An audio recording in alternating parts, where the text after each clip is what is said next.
చిలుక పిల్లల కథ. అర్థం తెలుసుకోవడం ఎందుకు ముఖ్యం? ఒక ఊరిలో చెట్టు మీద చిలక తన పిల్లలు ఎగరడం నేర్చుకుంటూ ఉండగా వేటగాడు వస్తే ఎలా అని భయపడింది. అందుకే వాటికి పాట నేర్పించింది. వేటగాడు వస్తాడు జాగ్రత్త, వల వేస్తాడు జాగ్రత్త, గింజలు విసురుతాడు జాగ్రత్త, మెడ విరుస్తాడు జాగ్రత్త అని. పిల్లలు పాటను బాగా నేర్చుకున్నాయి. ఒకరోజు వేటగాడు నిజంగానే వచ్చాడు. అప్పుడు పిల్లలు వల వేస్తాడు జాగ్రత్త అని పాట పాడుతూనే వలలో పడ్డాయి. అమ్మ చిలక బయట నుంచి తిరిగి వచ్చేటప్పటికి పిల్లలు లేరు. పాట నేర్చుకున్నారు కానీ అర్థం గ్రహించలేదు.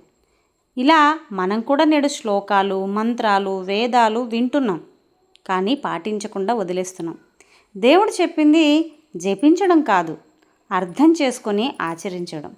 నేను మీ Soujanya, spiritual wellness coach and Sanskrit tutor.